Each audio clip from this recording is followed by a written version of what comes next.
Student, I am Shrutivar. Bioversity में आपका स्वागत है। तो जैसे कि लास्ट वीडियो में हमने ह्यूमन इवोल्यूशन के बारे में पढ़ा था, तो आज हम पढ़ेंगे मैकेनिज्म ऑफ इवोल्यूशन के बारे में। तो उससे पहले हम एक डाउट ले लेते हैं कि ये था डाउट कि जो ड्रायोपिथिकस था, जब उसका इवोल्यूशन हो रहा था तो फॉरेस्ट डिक्लाइन होने लगे थे। क्या रीजन था फॉरेस्ट डिक्लाइन का? मैंने लास्ट वीडियो में मेंशन नहीं किया था, मुझे लगा था इतना कोई बड़ी बात नहीं, अपने आप आसानी से आप समझ जाओगे। एक्चुअली वजह ये थी फॉरेस्ट डिक्लाइन होने की कि या तो कोई फायर, मतलब या तो जंगलों में आग लग सकती है तो फॉरेस्ट डिक्लाइन हो सकते हैं, या ऐसा भी होता है कभी कभी कि जब सनरेज बहुत ज्यादा पड़ती है तो भी आग लग जाती है, फॉरेस्ट डिक्लाइन हो जाते हैं। या सनरेज जब ज्यादा आती है, जब धूप ज्यादा आती है तो हम देखते ही हैं कि पौधे वगैरह सूख जाते हैं, प्लांट वगैरह, ट्रीज वगैरह। तो यही कारण है और कुछ नहीं है। जैसे हम आजकल भी सुनने में आता है कि अफ्रीका के जंगलों में आग लग गई, तभी तो फॉरेस्ट डिक्लाइन होते हैं ना। तो तभी भी उस टाइम पे भी यही रीजन रहा होगा, यही रीजन था, मतलब फॉरेस्ट डिक्लाइन होने का।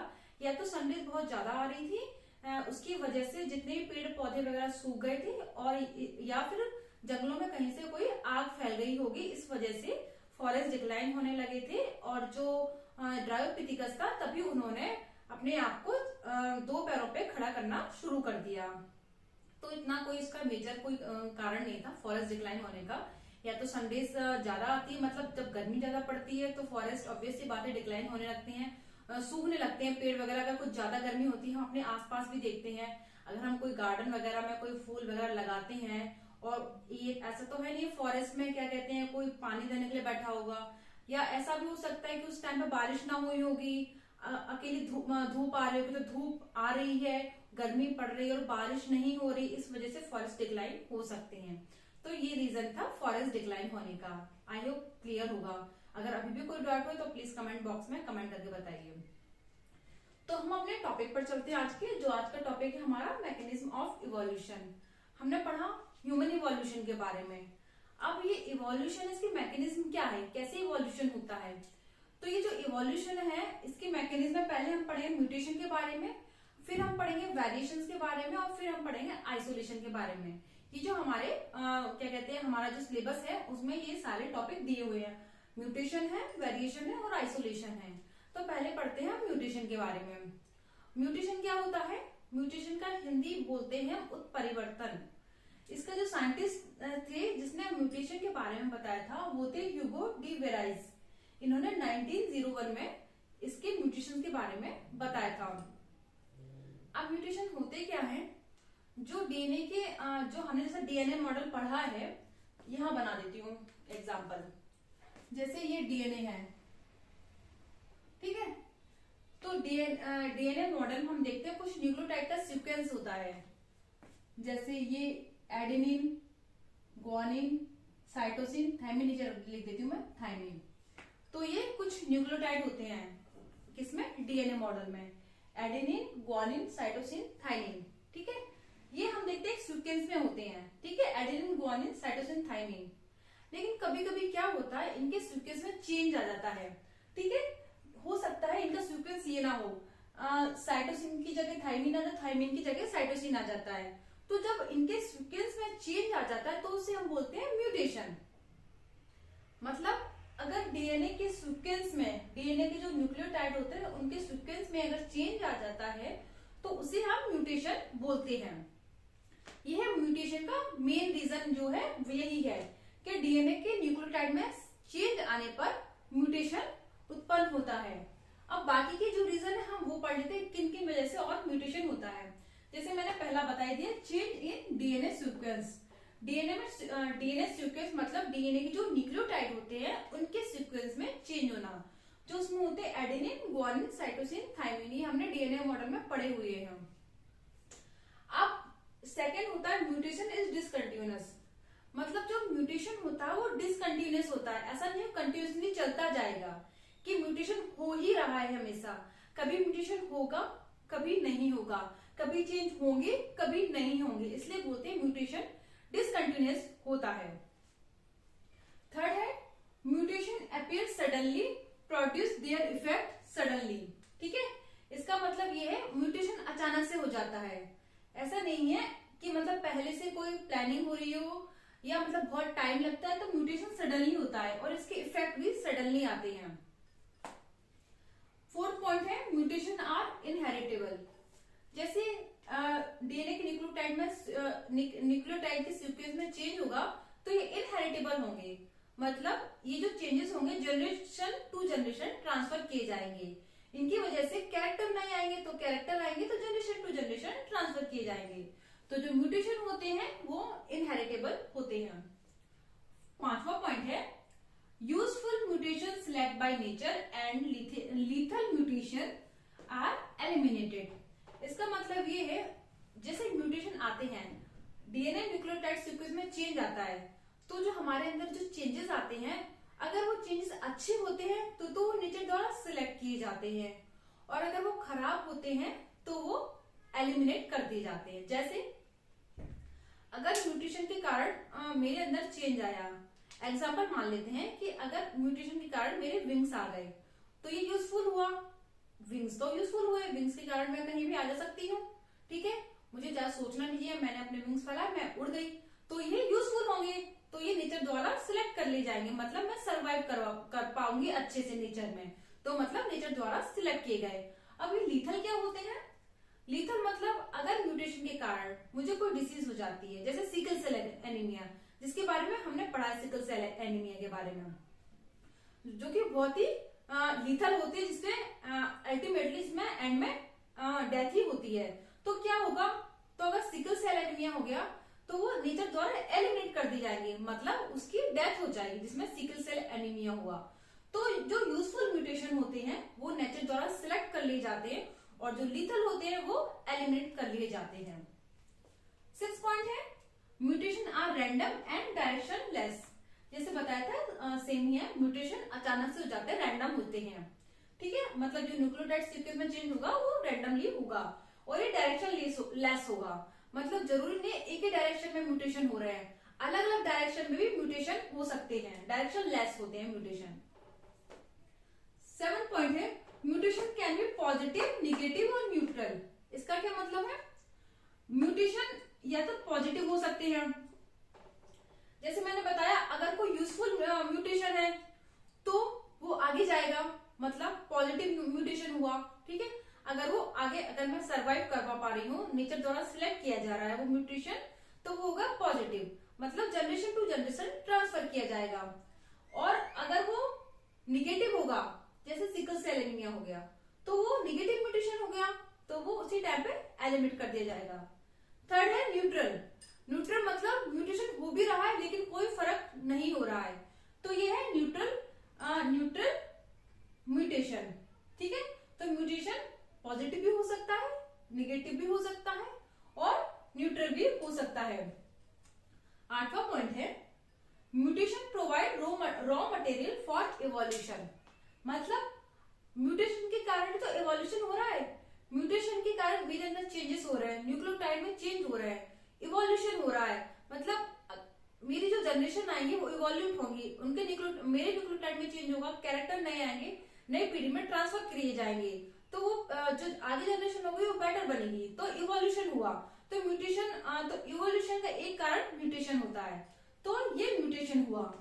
अब म्यूटेशन में ये जो ह्यूगो ड्यूबराइस थे, इन्होंने एक्सपेरिमेंट किया था ओइनोथेरा लेमार्कियो प्लांट पर, इन्होंने एक्सपेरिमेंट किया था अपना, ये लेमार्क से काफी मतलब सिमिलर थे। लेमार्क ने जो अपना एक्सपेरिमेंट दिया था वो 1801 में दिया था, उसके 100 साल बाद ह्यूगो ड्यूबराइस ने 1901 में अपना एक्सपेरिमेंट दिया, और इन्होंने ओइनोथेरा लेमार्कियो प्लांट पर अपना एक्सपेरिमेंट किया था। अब एक्सपेरिमेंट क्या किया था मैं बताती हूँ।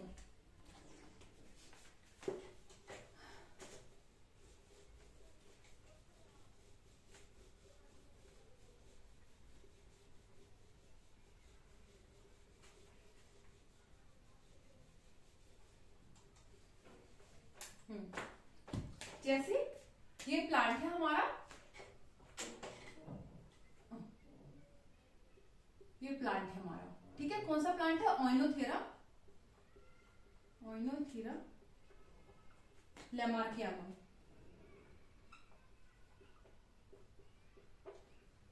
ये हमारा प्लांट है। अब इन्होंने अपना एक्सपेरिमेंट इस पर प्लांट पर ओइनोथेरा लैमार्कियाना प्लांट पर किया था। इन्होंने क्या किया था, ये जो प्लांट था इन्होंने इसमें सेल्फ फर्टिलाइजेशन कराया।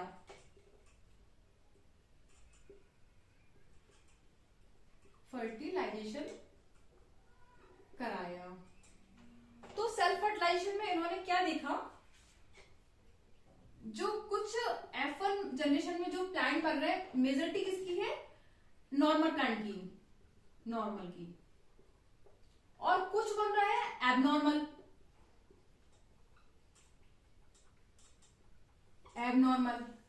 तो जब इन्होंने ये सेल्फ फर्टिलाइजेशन कराया तो इसे देखे काफी ये इन्हें आश्चर्य लगा कि ये क्या हुआ, अगर सेल्फ फर्टिलाइजेशन कराया है मैंने एक नॉर्मल ओइनोथेरा प्लांट में, तो सारी जो F1 जनरेशन में बनने चाहिए वो नॉर्मल बनने चाहिए, लेकिन हुआ क्या, कुछ नॉर्मल बने थे और कुछ एबनॉर्मल बने।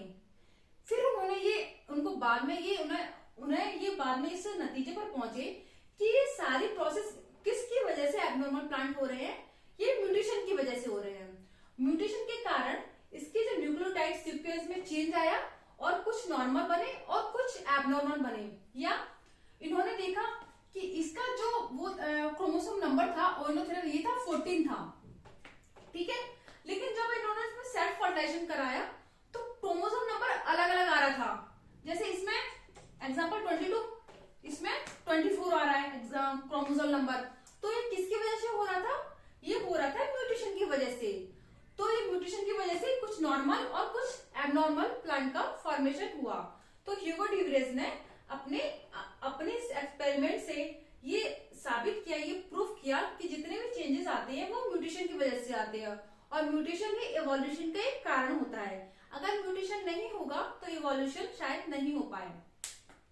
तो ये छोटा सा टॉपिक था, आई होप अच्छे से समझ में आया होगा। नेक्स्ट में हम वेरिएशन के बारे में पढ़ेंगे, वेरिएशन और आइसोलेशन के बारे में। एक बार और मैं बता देती हूँ, म्यूटेशन केवल हमें अपने माइंड में ये रखना है कि म्यूटेशन क्या होता है। म्यूटेशन डीएनए के जो न्यूक्लियोटाइड के सीक्वेंस होते हैं उसमें चेंज आता है। जैसे ये हमारा न्यूक्लियोटाइड है, एक मिनट, ये हमारा न्यूक्लियोटाइड है, ठीक है, डबल स्ट्रैंड, सॉरी ये हमारा डीएनए डबल स्ट्रैंड डीएनए होता है। इसमें कुछ सीक्वेंस होते हैं, एडेनिन, ग्वानिन, साइटोसिन, थाइमिन, ये कुछ सीक्वेंस होते हैं, हमें पता है। तो जब इनके सीक्वेंस में चेंज आ जाता है तो उसे हम बोलते हैं म्यूटेशन। मतलब डीएनए के जो न्यूक्लियोटाइड होते हैं उनके सीक्वेंस में जब चेंज आ जाता है तो हम उसे बोलते हैं म्यूटेशन। फिर उन्होंने क्या कहा था, म्यूटेशन डिसकंटिन्यूअस होते हैं, ये जरूरी नहीं कंटिन्यूअसली होते रहेंगे, ये कभी हो गए एक जनरेशन, फिर आगे बहुत बाद में पता लगे म्यूटेशन। तो ये ऐसा नहीं कि जनरेशन टू जनरेशन हो रहे हैं, ये एक में हो गया जनरेशन, एक में म्यूटेशन हुआ, फिर म्यूटेशन हुआ, ऐसा नहीं है, डिसकंटिन्यूअस होते हैं म्यूटेशन, ठीक है।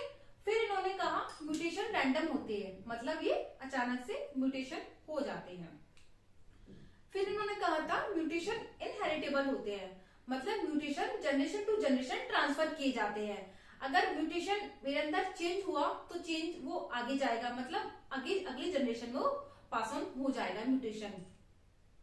लेकिन इसको हम इस पॉइंट से कंफ्यूज नहीं होंगे, म्यूटेशन डिसकंटिन्यूअस होते हैं, मतलब जैसे अगर एक जनरेशन में म्यूटेशन हुआ तो म्यूटेशन अगली जनरेशन में पास ऑन होगा, तो ये इनहेरिटेबल है। लेकिन डिसकंटिन्यूअस कैसे, जैसे एक न्यूक्लियोटाइड सीक्वेंस में चेंज हुआ, ठीक है, फिर काफी टाइम बाद नहीं मिल रहा वो चेंज देखने को। अगर ये कंटिन्यूअस कैसे होते, अगर एक न्यूक्लियोटाइड में चेंज हुआ फिर दूसरे में, तीसरे में, तो ये कंटिन्यूअसली चेंजेस हो रहे हैं। लेकिन एक न्यूक्लियोटाइड में चेंज हुआ, फिर एक चेंज बाद में देखने को मिल रहा है, तो ये जो न्यूक्लियोटाइड के सीक्वेंस में जो चेंज है वो डिसकंटिन्यूअस होता है, मतलब जो म्यूटेशन होता है वो डिसकंटिन्यूअस होता है। फिर हमने देखी थी कुछ म्यूटेशन पॉजिटिव होते हैं, कुछ निगेटिव होते हैं और कुछ न्यूट्रल होते हैं। मतलब जो हमारे चेंजेस म्यूटेशन के कारण जो चेंजेस आ रहे हैं, अगर वो अगर हम उसके कारण सरवाइव कर पा रहे हैं तो वो है पॉजिटिव, और निगेटिव मतलब वो अगर वो लीथल है तो वो एलिमिनेट कर दिए जाएंगे, तो वो हो गए निगेटिव। और न्यूट्रल जिनका अगर म्यूटेशन हो भी रहे तो कोई भी चेंजेस नहीं आ रहे हैं, तो उसे हम बोलेंगे न्यूट्रल चेंजेस। फिर हमने देखा था इन्होंने ओइनोथेरा प्लांट पर सेल्फ फर्टिलाइजेशन कराया था। जब इन्होंने सेल्फ फर्टिलाइजेशन करा है तो इन्होंने देखा कुछ नॉर्मल प्लांट बन रहे हैं और कुछ एबनॉर्मल प्लांट बन रहे हैं। तो फिर इन्होंने ये साबित किया कि म्यूटेशन के कारण ही ऐसा हो रहा है। तो ये वीडियो यहाँ पर कंप्लीट होता है। नेक्स्ट वीडियो में हम अपने वेरिएशन के बारे में और आइसोलेशन के बारे में बताएंगे, ठीक है। तो अगर आपको इस वीडियो से रिलेटेड कोई भी प्रॉब्लम है तो प्लीज कमेंट बॉक्स में कमेंट करके बताइए। इस वीडियो से रिलेटेड या जो भी लास्ट वीडियो है उनसे रिलेटेड कोई भी समस्या है तो प्लीज कमेंट बॉक्स में कमेंट करके बताइए। तो अगर ये वीडियो आपको अच्छा लगता है तो please like share and subscribe कीजिए। Thank you.